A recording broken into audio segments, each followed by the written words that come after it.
Hey there, comic book fans. I'm back with you today to show off some shiny covers and tell you a little story about them. Some of these ones over here I just got yesterday. You may have I quickly flashed them by in my pile. I got them just to make this video because I've had this pile of, I don't know how many, 30 covers sitting in a box since the early 2000s now, even though most of them are from the 1990s. And therein is the story. Dragon lines, heavy hitters. That one is what they call embossed, which means it's raised up.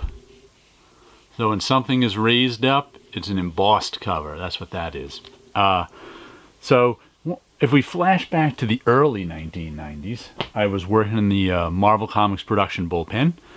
And there were lots and lots of comics around. I mean, if in the office in any given day, there were thousands of comics lying around, as you might imagine in a comic book company. And because everybody who was on staff there, I was actually a freelancer at the time, so I didn't get them, but it didn't really matter. Everybody who was on staff got a copy of every Marvel comic that was printed that month, or week. They got them weekly, actually. Plus, they had a reciprocal deal with DC, so they got every single comic and trade paperback, whatever. There weren't a ton of trade paperbacks and hardcovers in those days, but there were still some. So every single person on staff got a copy of every single thing Marvel and DC published every week. And as you imagine, not everybody wanted to keep them. So they were lying around for, here and there. Like I said, there's comics everywhere. And that's what's known as a hologram cover, as you can see by the 3D depth it gives you. Web of Spider-Man 90. So there were comics everywhere. If you want, most people were comics fans, and if you wanted some comics, you could get them because they were all around the office. There was even one spot, since the interns weren't on staff and therefore didn't get comics. But, other people, the editors they worked for, whoever, would always give them comics, or else I think the interns themselves must have developed this system, because there was one area where the interns sat, and there was probably 5 or 6 short boxes over there. And anybody who didn't want their comics would just go over and drop them into the short boxes, and then the interns would go through them and take. There were always 3/4 full. There was always, so if you needed comics to give a guest or somebody stopping by, you'd just go over there, say they'd pick them out for you, or you could pick them out, whatever, because you didn't want to take the comics that the interns want if they wanted them. But like I said, most they picked through the boxes mostly, so there was leftovers. And you just grab, 10 or 20 of them, give them to some visitor or whatever, who constantly wooing people with comics, as you might imagine at a comic store. This one is a specialty paper one. So all of this specialty hologram foil paper is printed right on. Hulk 400. All that changed after Marvel's bankruptcy. Even during the bankruptcy, there were comics everywhere. But once Ike Perlmutter was the owner of Marvel Comics, he is not only, the world's cheapest man, but he's a nutter. I mean, he's just... If you ever want to read a book about Marvel's bankruptcy, this is it right here, Comic Wars. Or at least this is by Dan Ravi. I think this was a first printing. It's got an Amanda Connor cover for the second printing. Oh no, this one was an Amanda Connor cover. There's a signature down there. I think but there was, maybe someone else did the second printing. How 2 tycoons battled over the Marvel Empire and both lost. They both lost because this is the whole story of Marvel's bankruptcy here. But to cut to the end of it, Ike Perlmutter was awarded Marvel by the judge, and he came in and saw all the comics around Marvel, and to him, that was a bad thing. That was money that he could have made selling those comics,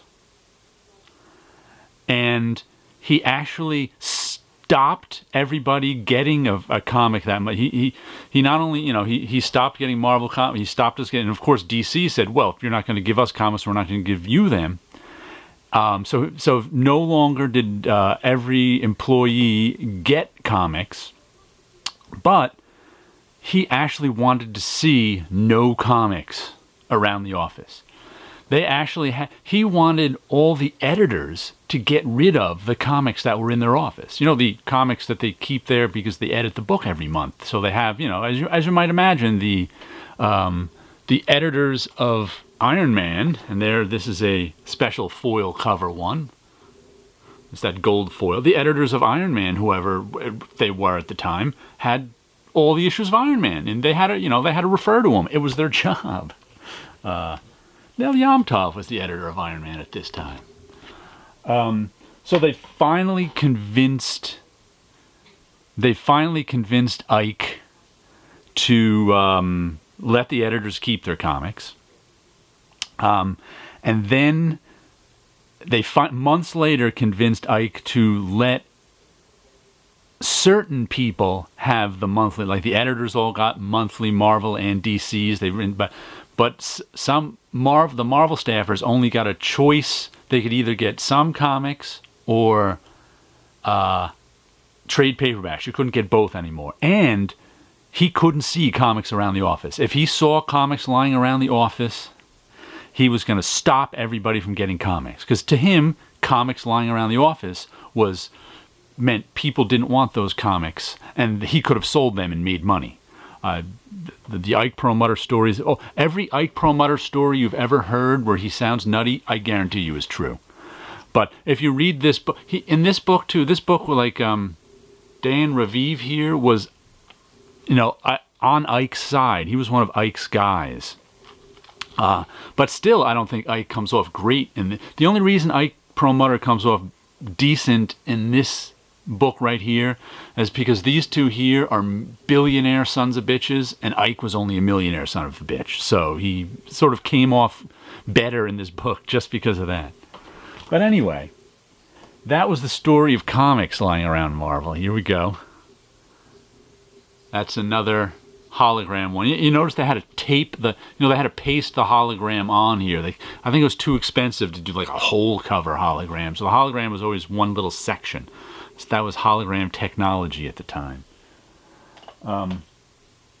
So even though there were comics everywhere, and at least in these boom years, I never took home any of these special covers. I just wasn't interested in them.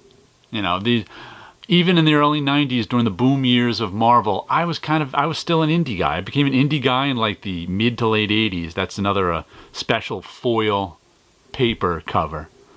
And this one's double. It's embossed and it's foil. So that's two special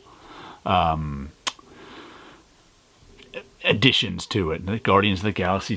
Why Guardians of the Galaxy 39? Who knows? So, like I said, I never heavy hitters. There's another embossed. You can see the shadows. So I didn't take any of these home in the early 90s. They just, this one's die cut, I think. Die cut means they cut a hole out of it. So that's a die cut cover. And these are tough to keep in. You can see that's all bent over. None of these are in mint condition, as you'll know by the story. So, I had every opportunity in the early 90s to take home as many. This is one I got from my comic shop just yesterday.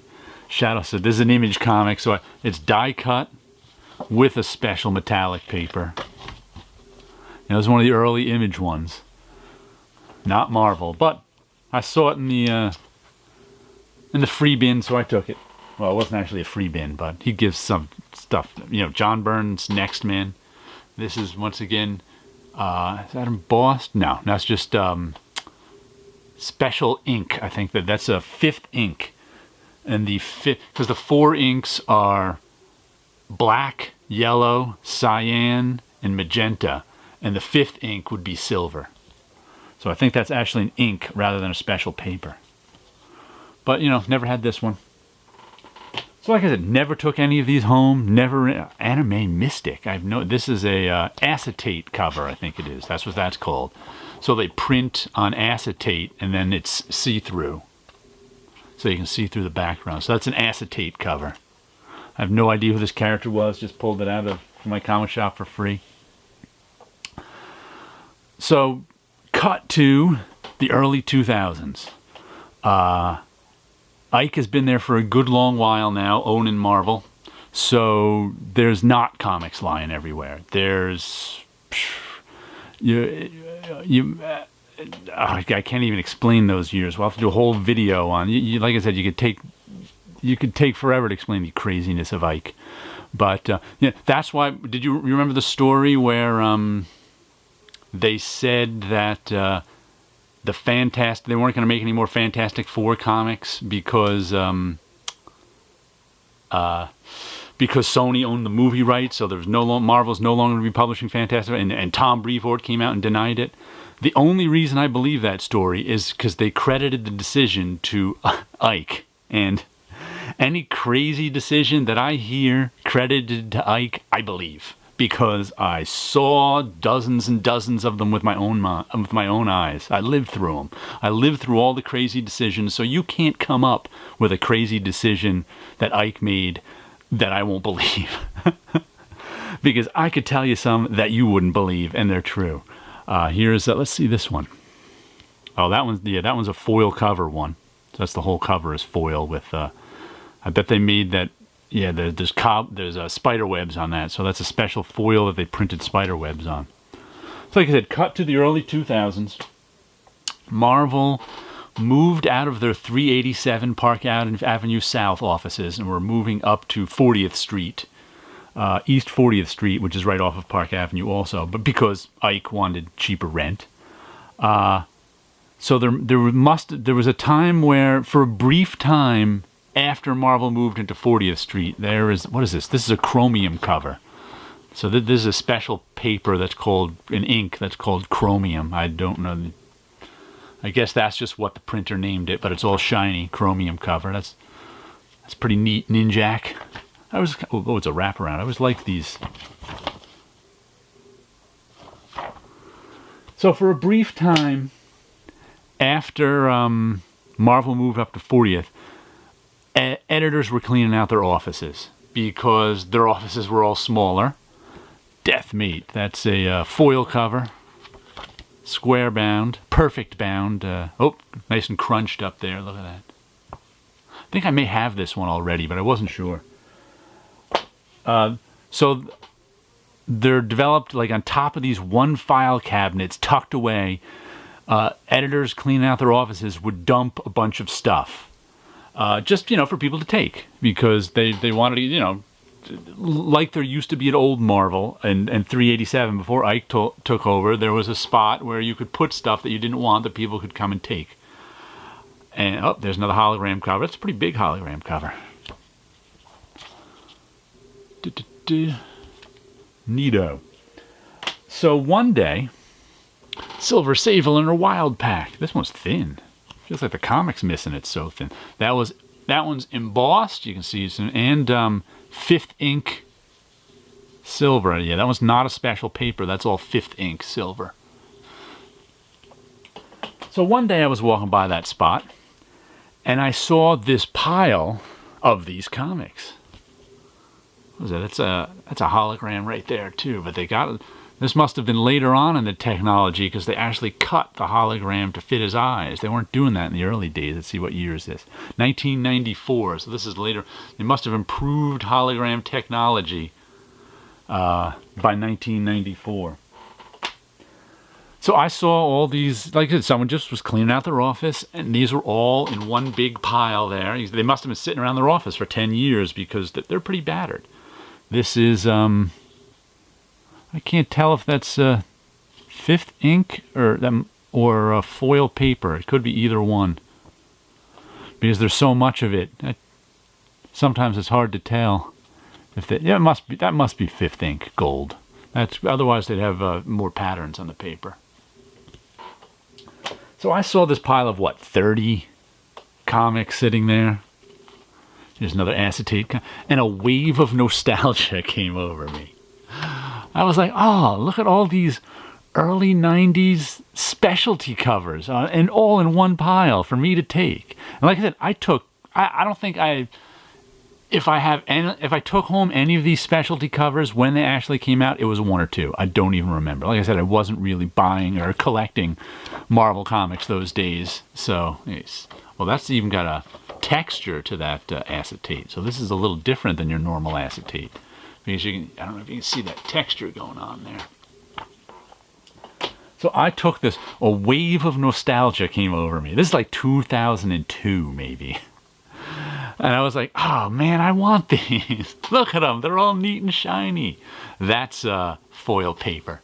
So they, rather than like a fifth ink, is there a fifth ink in there? This might be foil paper and a fifth ink, because I think I can't tell. No, that's cut out of the foil. That's the foil. Okay, I mean that's all foil paper. Neato. So that's the reason I have all of these nostalgia. Never read a one of them. I never even put them in. They were all sitting there bagless, of course. And I never even put one of them in a bag. They just kind of all, because like they're not in mint condition. Oh, look at that. That one's embossed and fifth ink. That must, no. What, this might be a foil paper. I see a pattern in the hive mind. But it's definitely embossed. You can see, also on the embossing, you can always turn it over and see the embossing on the back too.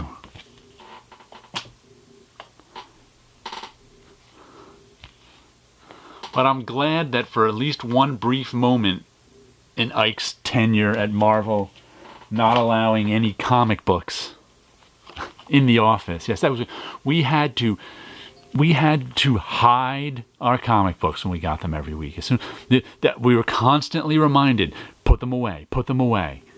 If somebody, take them home right away, put them. And if somebody handed you a pile of comics, somebody was like, hide them, put them away, hide them, put them away. If you're not going to take them home today, hide them. Because that's how nutty Ike was. And let me tell you, I only saw Ike once or twice. In the years, there were people who saw him every day, but he didn't come out of his office. He'd walk around the office after hours and look for stuff. During the day, he did not come out of his office. Ravage 2099. Special fifth ink cover. So I couldn't even tell you what the man looked like, because, like I said, I had almost no interaction with him, except, personal interaction with him. Oh, there's a foil cover, clandestine.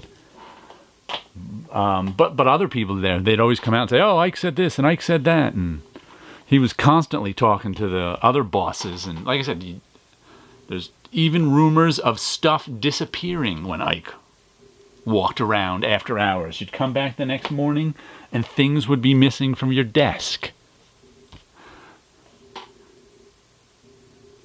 Well, that's a whole other story. Oh, look at that. But there you go. There's a little story about why I have all these battered old specialty covers. And giving you here's the last one. Oh, last two, pardon me. We got this is a Jim Lee cover. Fifth ink. That's gold fifth ink. And this is foil cover, just foil background, Spider-Man 2099. So there you go. A look at some 90s shiny covers and a story to go with it.